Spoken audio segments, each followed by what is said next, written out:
Boa tarde. Tô procurando se dá pra colocar um título aqui, mas eu acho que não. Algum lugar dá, mas eu não sei onde, então eu vou começando, tá? Eu vou desativar os comentários, porque senão eu fico olhando ali as coisinhas acontecendo e eu me distraio muito. Bem, então hoje nós vamos fazer a continuação da live que eu já fiz na semana passada, que eu já comecei, agora com a segunda parte do Pai Nosso. Como eu falei, a partir então desde sábado passado, eu vou fazer toda semana, aos sábados, uma live de catequese. Porém, eu quero ser bastante rigorosa para que essa live tenha apenas 30 minutos, porque eu quero que seja algo bem real para a rotina de quem vai assistir, quem vai ouvir, né? Até por isso também vou deixar salva, para que vocês possam assistir quando quiserem, né? Não é meu objetivo nenhum outro, senão que vocês realmente possam ouvir e aprender um pouco mais sobre o catecismo, né? Então, por essa razão, serão apenas 30 minutos. Eu coloquei o cronômetro aqui para eu realmente não extrapolar, para não gastar tempo de ninguém à toa e também para não me perder, né, nos meus raciocínios e acabar me prolongando, tá bem? Então, sem demorar mais, já vou começar. E aí depois, se alguém chegar aí pro meio do caminho, acho que tem um lugar aí que consegue mandar pergunta, se quiser mandar pergunta.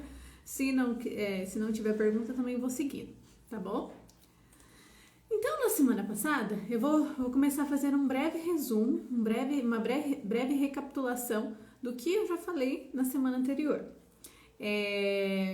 Na semana passada, eu dei uma introdução, uma breve, não, até que fui bem longa, uma introdução sobre o que é a oração do Pai Nosso, e nós falamos a respeito dos 3 primeiros pedidos, né? E hoje, faltam 4, então hoje eu falarei sobre mais 2. Eu ia falar sobre os 4 já hoje, mas ficaria muito corrido, eu teria que falar muito correndo, ou teria que extrapolar muito meu tempo. Então, para não ter que fazer nenhuma coisa nem outra, e a gente também não precisa de pressa para terminar, então eu decidi fazer somente 2, tá? Então, nesse primeiro momento, eu vou fazer uma recapitulação do que já foi falado. Para quem está assistindo pela primeira vez, qual que é meu objetivo com essas lives? Quando a gente pega por qualquer assunto ligado à doutrina da igreja, mas se nós pegarmos, por exemplo, né, o Pai Nosso, nós vamos encontrar muitas referências, muitos santos, muitos livros que falam, que explicam o Pai Nosso. E seria impossível que eu fizesse em uma live semanal de 30 minutos uma compilação de tudo isso, né? Então, o que eu optei? Que material, que referência que eu optei por usar aqui nestas lives? O material que a igreja indica como a base para o nosso catecismo, que são os próprios livros de catecismo, tá? Então, de onde eu estou tirando as coisas que eu estou falando aqui, as coisas que eu irei falar aqui? Dos catecismos da igreja. Nós temos este amarelo, que é o que é mais conhecido pela maioria das pessoas, né? E é onde eu estou me baseando para falar. Porém, o que acontece? O amarelo, ele traz muitas referências, ele tem uma linguagem bem mais complexa. Então, eu estou também tomando como base o Catecismo de São Pio X. Ah, Letícia, é doutrina diferente de um do outro? Não, né? A gente precisa entender muito bem isso, que às vezes tem gente que acha que é porque você acha isso porque você está falando de um catecismo de outro. Não tem nada a ver, né? Os catecismos da igreja, todos falam a mesma doutrina, todos estão falando da mesma coisa. A questão é muito mais a linguagem e a quantidade que se aprofunda nos assuntos do que qualquer outra coisa. Mas se você ler o Catecismo de São Pio X, se você ler o Catecismo Amarelo e comparar o que está falando nos dois, está falando a mesma coisa. A vantagem é que e é o que eu recomendo para quem não é habituado ou quem está conhecendo agora, por exemplo, a fé católica, ou que não é habituado a ler, por exemplo, que comece pelo de São Pio X. Por quê? Porque o de São Pio X, ele é em formato de perguntas e respostas E as respostas são mais curtas, mais simples e mais objetivas, tá? Então, para um primeiro conhecimento da religião, eu recomendo fortemente o Catecismo de São Pio X. Depois, você quer se aprofundar, para se aprofundar nos temas que estão aqui, aí sim, o amarelo vai ser bastante importante, bastante interessante, porque ele vai detalhar mais alguns pontos da nossa fé, tá bem? Então, para quem tá vendo pela primeira vez, é daí que eu estou tirando e eu vou tentar focar nessas referências, vamos dizer assim, para eu trazer o que eu vou falar aqui. Bem, então, recapitulando, o que nós vimos na semana passada. A primeira coisa, então, que eu fiz foi definir, então, o que é a oração do Pai Nosso. Então, a oração do Pai Nosso, vou falar aqui de forma bem breve, bem objetiva, porque isso aqui tudo já foi falado. É mais pra gente conseguir pegar o fio da meada para continuar no assunto de hoje, como um assunto é continuação do outro. Então, primeira coisa, o Pai Nosso, ele é, então, chamado pela igreja como a oração perfeita. Por que ele é a oração perfeita? Porque ele contém tudo o que nós precisamos e na ordem em que nós precisamos, Então, primeiro as coisas que diz respeitam a nossa relação diretamente com Deus e depois as coisas terrenas, tá bom? Então, é a oração perfeita porque nele está escrito, nele nós falamos tudo o que nós precisamos e na ordem em que nós precisamos. Depois, um segundo ponto também que eu expliquei, foi já entrando propriamente no texto da oração, é sobre a beleza, a grandeza de nós iniciarmos esta oração chamando a Deus de Pai. O que quer dizer, nós chamarmos a Deus de Pai? Qual que é a grandeza disso? Quando nós chamamos a Deus de Pai, nós estamos, então, despertando, reconhecendo que nós somos filhos dele. É aí que é um ponto bastante importante. Então, se nós reconhecemos, se nós chamamos a Deus de Pai e nós reconhecemos que nós somos filhos dele, quais são as disposições, como deve estar o nosso coração para rezar então a oração do Pai Nosso? Bem, em primeiro lugar, a disposição que nós precisamos ter para rezar o Pai Nosso é um desejo de nós sermos semelhantes a ele, Então, porque se todo filho se parece com o seu pai. Então, a primeira coisa, quando nós rezamos o Pai Nosso, nós precisamos desejar nos assemelhar a Deus. E a outra coisa, na outra disposição que nós precisamos ter para rezar o Pai Nosso, é ter um coração humilde e confiante. O que isso quer dizer? Vamos aqui, para a gente entender o Pai Nosso, a gente sempre precisa pensar, fazer algumas analogias, imaginando a relação de um pai com um filho. Mas uma relação de um pai com um filho, este filho sendo ainda uma criança. Porque a criança ainda ela tem uma pureza maior, ela tem uma singeleza maior na maneira dela se relacionar com o pai, tá? Então imaginemos uma relação de uma criança com o seu pai. A criança, quando ela pede algo para o seu pai, ela confia plenamente nele. Ela confia que ela será atendida. Por isso, então, que a segunda disposição que nós devemos ter para rezar o Pai Nosso é ter um coração de criança, que confia que será atendido para o seu Pai, é ter um coração humilde e confiante nele. Depois nós dizemos, então, Pai Nosso, esse nosso para nos relembrar a humildade, que nós devemos ter e também de entender que nós não estamos sozinhos neste mundo, então nós estamos rezando também uns pelos outros, Eu não estou pedindo somente para mim, mas estou pedindo também para os meus irmãos. E depois, que estais nos céus? O que isso quer dizer? Que lugar é esse? Que céu é esse? Bem, o céu, como nós vimos então, nós dizemos que o nosso Pai está no céu, em primeiro lugar, nós lembramos então da sua realeza, da sua majestade, da sua grandeza, Porque, como eu falei, o céu é algo que está por toda parte, é algo que envolve todas as coisas, ele é algo muito grande. Onde nós vamos, nós vemos o céu, Então, em primeiro lugar, nós reconhecemos esse lugar glorioso onde Deus habita, mas também nós precisamos lembrar que na própria Sagrada Escritura vai dizer que Deus habita no coração dos justos. Então, quando nós estamos em graça, nós temos Deus habitando dentro de nós.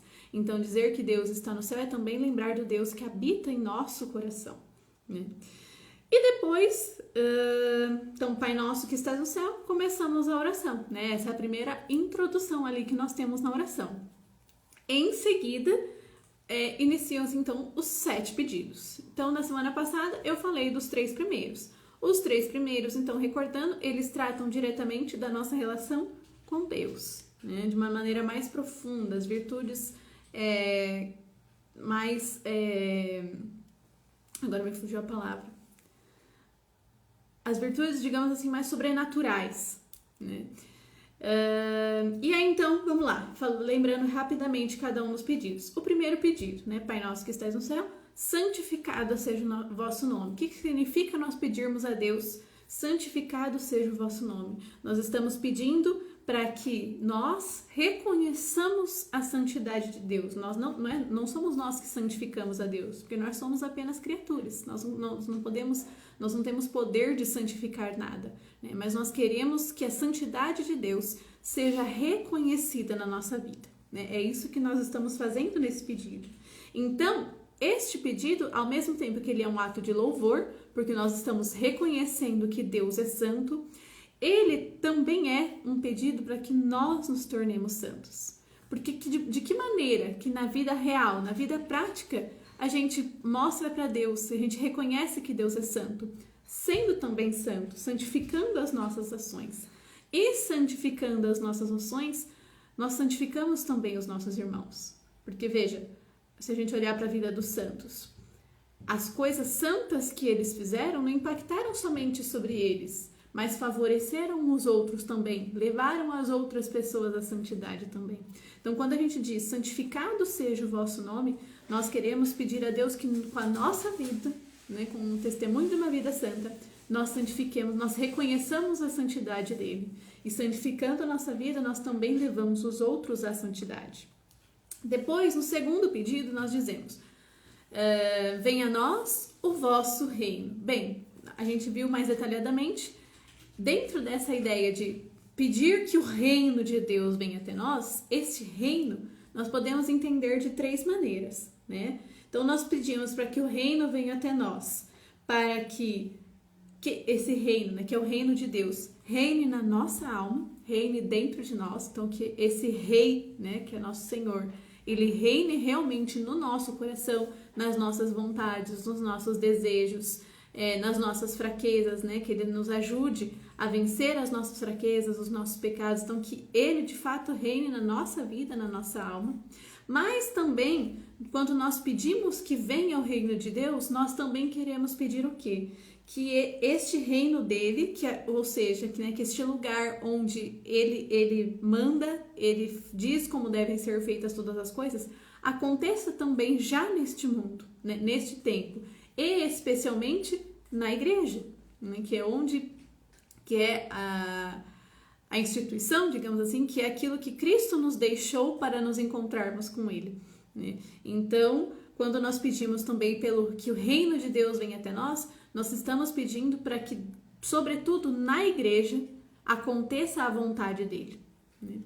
E depois, este reino também é o reino que há de vir, ou seja, o reino eterno, né? A eternidade, até a própria volta de nosso Senhor Jesus um dia, né? A segunda vinda dele. Então, nós também estamos ansiando, né? Quando a gente diz, venha a nós o vosso reino, quer dizer que nós também estamos ansiosos para que nós possamos nos encontrar com ele na eternidade, que nós queremos, nós desejamos encontrá-lo neste reino eterno. E depois, o terceiro pedido, nós dizemos que seja feita a vossa vontade, assim na terra como no céu. Bom, o que é a vontade de Deus? Qual é a vontade de Deus? Em primeiro lugar, a vontade de Deus é que nós sejamos santos, que nós sejamos salvos, que nós alcancemos a salvação, né? Então, é isso que nós estamos pedindo aqui, né? Que realmente nós alcancemos aquilo que o Senhor deu para nós, a graça da salvação. Porém, qual que é o caminho para essa salvação? Como é que nós alcançamos essa salvação? O que a igreja, né, que o próprio Cristo nos deixou, que caminho que ele nos deixou para que nós alcançássemos essa salvação? Os mandamentos, né? Então, quando a gente diz que seja feita a vossa vontade, eu também estou, de certa forma, pedindo a Deus, ao nosso Pai, que me ajude, né? Que me dê a graça de viver os mandamentos, de viver os preceitos da igreja, ou seja, os caminhos que Ele ensina que nós precisamos percorrer para alcançar essa salvação.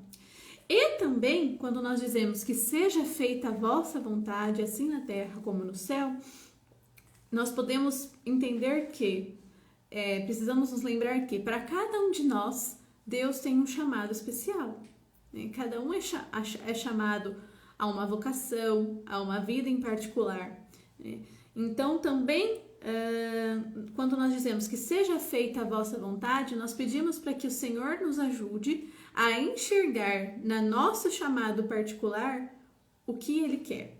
Né? E nós pedimos também a graça para que nós possamos enfrentar também as tribulações que se apresentam dentro desse chamado. Né? A pessoa casada, ela encontra inúmeros desafios na sua vida de casado, né? No seu casamento, na educação dos filhos, no trabalho, na sua vida cotidiana.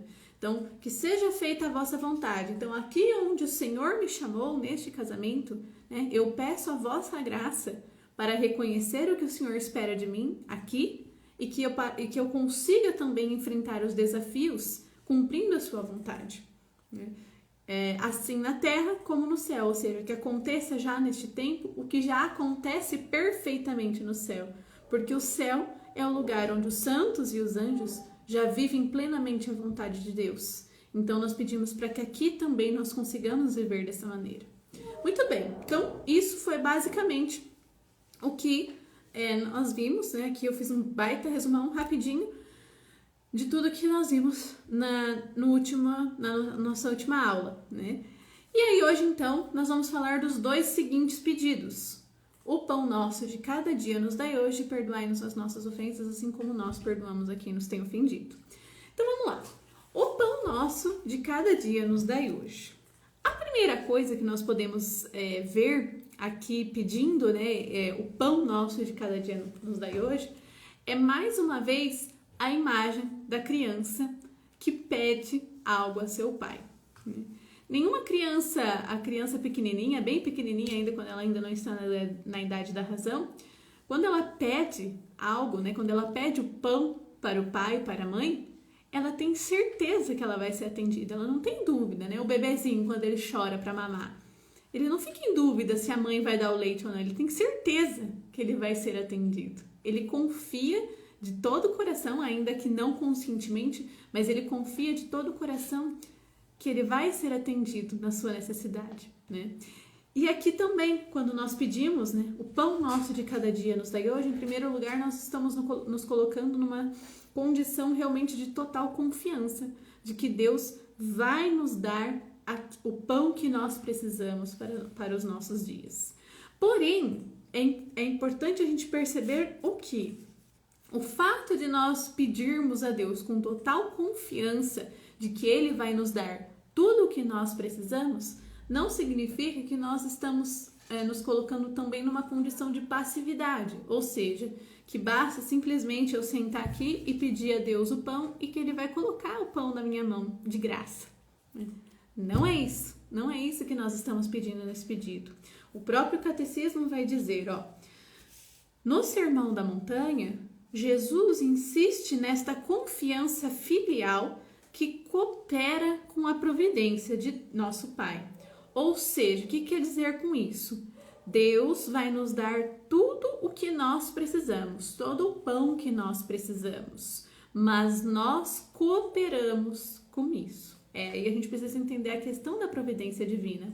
Então, a providência divina não é Deus nos dando tudo o que nós precisamos enquanto nós ficamos passivos e sentados esperando. Né? Mas enquanto nós fazemos aquilo que nos é devido, a nosso estado de vida, a nossa função, aquilo que é devido a gente faz, a gente trabalha e confia que Deus olhará por tudo isso e nos dará tudo o que nós precisamos mediante isso. Né? Então, continuando aqui está no catecismo.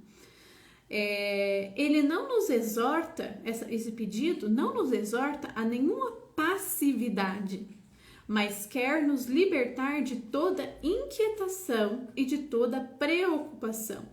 Tal é o abandono filial dos filhos de Deus. Ou seja, não é que nós devemos pedir passivamente o pão sem fazer nada por isso. Não é por isso que nós pedimos o pão no Pai Nosso.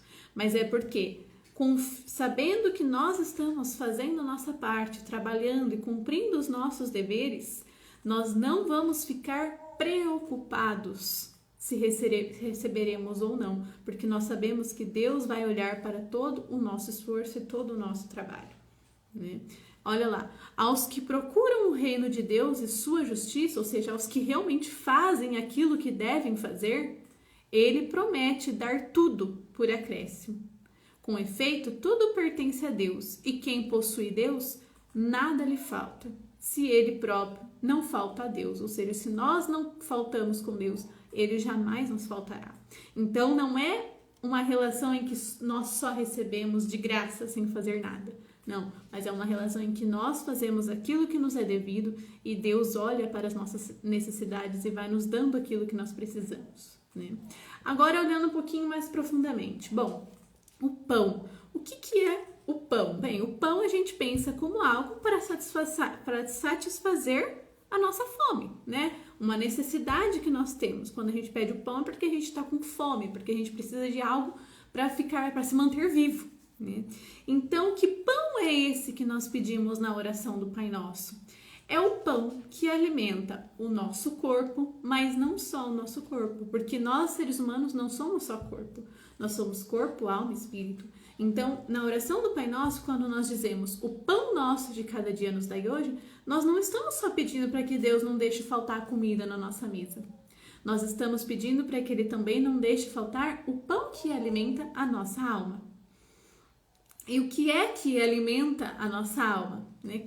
Quais são as fontes de alimento para a nossa alma? Bem, a igreja nos diz que são duas. É a palavra de Deus e a Eucaristia, né? Então, quando eu estou pedindo no Pai Nosso, pão nosso de cada dia nos dai hoje, eu não estou pedindo só o pão material. Eu não estou pedindo arroz e feijão na minha mesa todos os dias. Eu estou realmente pedindo também e principalmente, eu estou pedindo este pão que me dá a graça, né? Para que essa graça alimente a minha alma. E dois especificamente são os pães, né? O pão que alimenta a nossa alma, a palavra de Deus e o Santíssimo Sacramento, a própria Eucaristia. E onde, de maneira muito particular e especial, nós recebemos esses dois alimentos? Na Santa Missa, né? Quais são os dois ápices da Santa Missa? O primeiro ápice... Peraí que apareceu uma... O primeiro ápice da Santa Missa é o momento em que nós recebemos, né, que nós nos alimentamos da palavra, através das leituras, do evangelho, do sermão do sacerdote. E depois, o segundo ápice da Santa Missa é onde nós recebemos a Eucaristia, que é o pão que nos alimenta também, em que o próprio Cristo se dá a nós, né? Então, este é o pão que nós estamos pedindo na oração do Pai Nosso, né? Este é o pão, vamos dizer assim, principal que nós estamos pedindo na oração do Pai Nosso. E claro, em seguida, também podemos entender que se trata do pão que nós pedimos para alimentar o nosso corpo. Só que nós não dizemos assim, dai-nos pão. Não, nós dizemos o pão nosso. Olha só que interessante, né?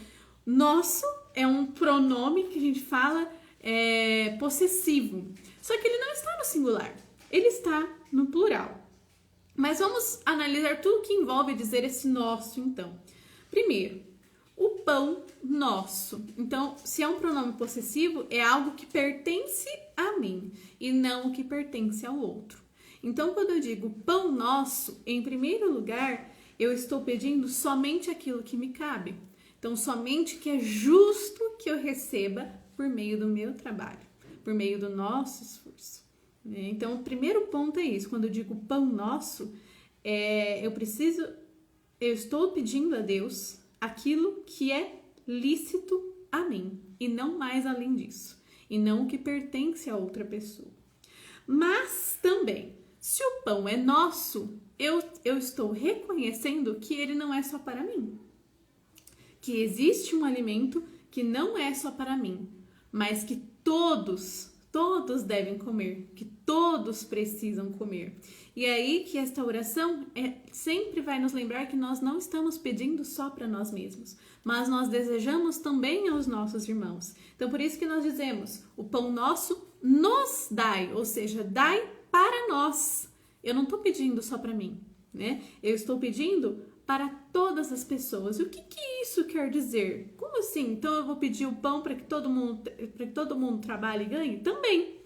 Mas, quando eu digo também dar um pão nosso, dai a nós, eu estou dizendo que quando eu tenho em abundância este pão, aquilo que me sobra, aquilo que eu não preciso, eu vou dar aos outros para que os outros também se alimentem.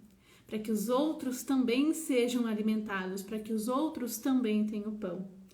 Então, olha só o que vai dizer o catecismo sobre isso.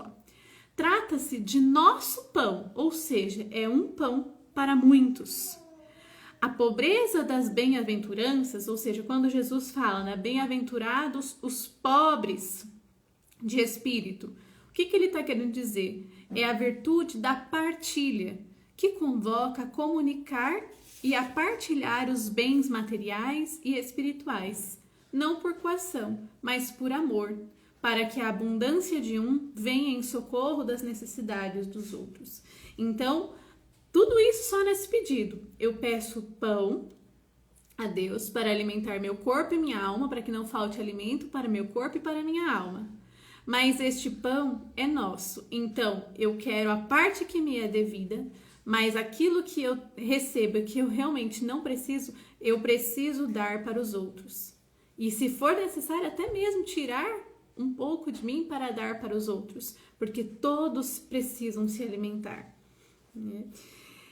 Mas este alimento, como eu já falei lá no começo, não é só o pão material, né? Não é só o arroz, não é só o feijão, não é só comida que nós temos que dar para os outros. Não é só dinheiro, é também, tudo isso também. Mas o pão que nós devemos também alimentar as outras pessoas é o pão espiritual. É a nossa própria vida, é o nosso próprio amor, é a nossa própria generosidade, é o nosso próprio bom conselho, né? É o nosso tempo, é todo o nosso esforço em ajudar aqueles que se abrem à conversão, à busca do próprio Cristo. Então, não é somente dar o pão alimento, mas é dar o pão também que alimenta o espírito das outras pessoas. É isso que nós estamos dizendo nesse pedido. Só que ainda o pedido não acaba, não é só o pão nosso nos dai, né? Vai dizer, o pão nosso nos dai hoje. Olha só que interessante, Cristo nos dá essa palavra, hoje. O que quer dizer o pão nosso nos dai hoje?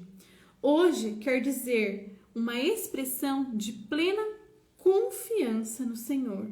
Porque eu realmente estou me entregando de tal maneira a Ele que eu não estou pedindo o pão que eu preciso para amanhã, para depois, para o ano que vem.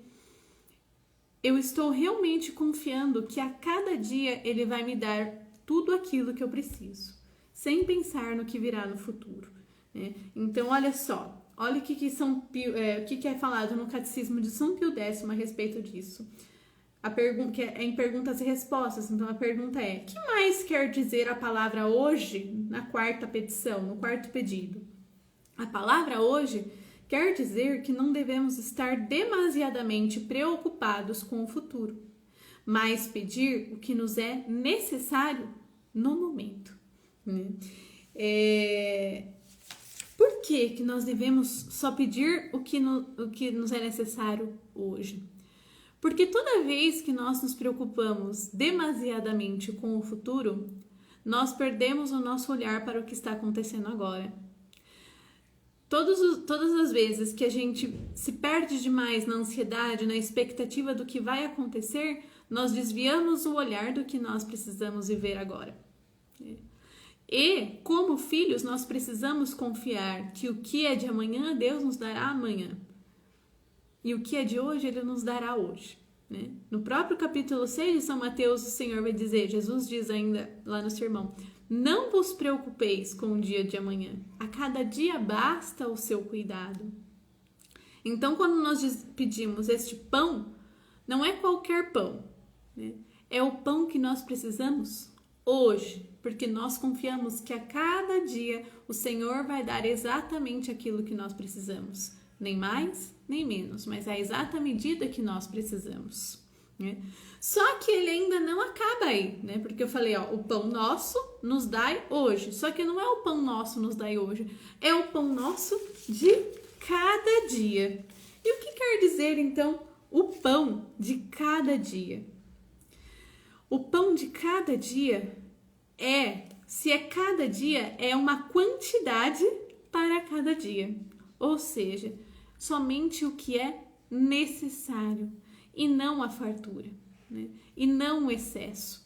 E não nos deixar dominar pela ganância de querer ter mais e mais e mais e mais, além do que é necessário para o nosso sustento e para que nós possamos fazer o bem aos outros, né? Não é isso que nós estamos pedindo na oração, mas aquilo que é necessário a cada dia da nossa vida, a cada momento, né? E isto também nos lembra uma última coisa, né? Quando nós pedimos o pão de cada dia, nós estamos dizendo que todos os dias nós precisamos nos alimentar. Só que todos os dias nós precisamos nos alimentar não é só do pão que sustenta o nosso corpo, mas também do pão que sustenta a nossa alma, né? Lembra que lá no começo eu falei, quando a gente fala o pão nosso de cada dia, esse pão não é só o pão material, mas é o pão espiritual? Bem, se eu preciso do pão cada dia, se eu preciso do alimento que sustenta o meu corpo a cada dia, eu preciso também do alimento que sustenta a minha alma a cada dia. Quando eu digo pão nosso de cada dia, eu estou dizendo ao Senhor que eu preciso ser alimentada não só no meu corpo todos os dias, mas também na minha alma, né? E como é que nós alimentamos a nossa alma? Pela palavra, pela Eucaristia.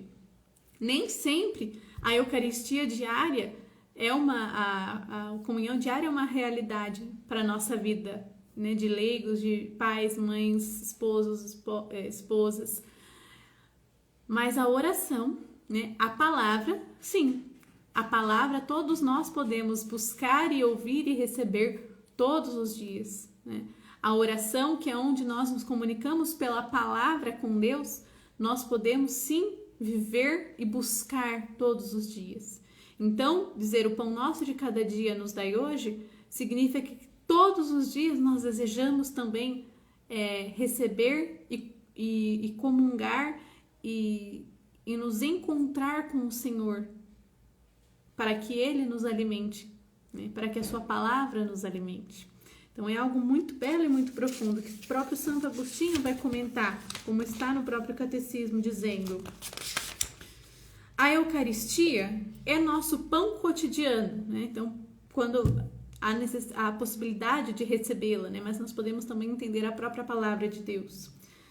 A virtude própria deste alimento, ou seja, né, o benefício que nós recebemos através da Eucaristia, o que a Eucaristia nos proporciona? Uma força de união que nos vincula ao corpo do Salvador e nos faz seus membros. Então, à medida que nós vamos nos alimentando da Eucaristia, do próprio corpo de Cristo e também da sua palavra, à medida que a gente vai se fortalecendo com esse alimento, nós vamos sendo vinculados ao corpo de Cristo. Então, quanto mais a gente se alimenta dele, mais vinculado a ele nós ficamos, a fim de que nos transformemos naquilo que recebemos. Ou seja, quanto mais a gente se alimenta do Senhor, quanto mais a gente vai buscando a Eucaristia, a palavra dele, mais não só a gente vai fazendo parte dele, mas a gente vai se transformando nele. Olha só, né? Sabe aquela coisa que a gente fala de um casal quando passa muitos anos juntos, que eles vão ficando tão parecidos, né? Que eles vão se tornando uma coisa só? É isso que acontece quando nós buscamos frequentemente nos alimentar de Cristo. Nós não só fazemos parte dele, mas nós vamos nos tornando uma coisa só com ele, né? Uma mesma pessoa com ele, como vai dizer São Paulo lá nas cartas no fim da sua vida. Já não sou eu quem vivo, é Cristo que vive em mim, né? Porque ele se uniu de tal maneira a Cristo que eles já eram um só. né? Que não havia mais distinção, que as pessoas quem foram os santos? Por que eles foram santos? Porque a vida deles chegou num grau tão perfeito de união com Cristo que as pessoas podiam ver o próprio Cristo neles, né? Essa é a beleza, então, de nos alimentarmos e buscarmos o pão eucarístico sempre que for possível, mas também nos alimentarmos do Cristo na palavra e na oração, né? Este pão cotidiano está também, então, nas leituras que ouvis cada dia na igreja, nos hinos que são cantados e que vós cantais, então outras formas, né, de nos alimentarmos do Cristo, nas leituras, né, na palavra de Deus, nos hinos, nas orações. Tudo isso é necessário para a nossa peregrinação. Então, quando nós pedimos o pão nosso de cada dia nos dai hoje, nós estamos pedindo tudo isso. Nós pedimos esse pão que alimenta o nosso corpo, mas, sobretudo, este pão que que alimenta a nossa alma e que nos dá todas as forças, né? Por que a gente se alimenta? Por que a gente come? Porque a gente precisa de força para viver, porque a gente precisa de força para desempenhar as nossas funções. Então, este pão, né, espiritual, assim também faz em nós. Ele vai nos dando toda a força para cumprir a nossa peregrinação, para caminharmos até um dia podermos nos encontrar com Deus, né?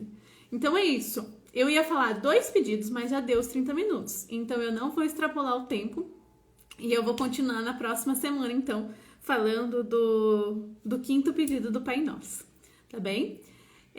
Bem, vai ficar gravada para quem estiver assistindo fora desse horário, então espero que tenham gostado e fico disponível para dúvidas, comentários. Espero que seja de grande utilidade para a vida espiritual de vocês. Um abraço, fiquem com Deus, que a Sofia já tá pedindo a mamãe, e até nosso próximo encontro.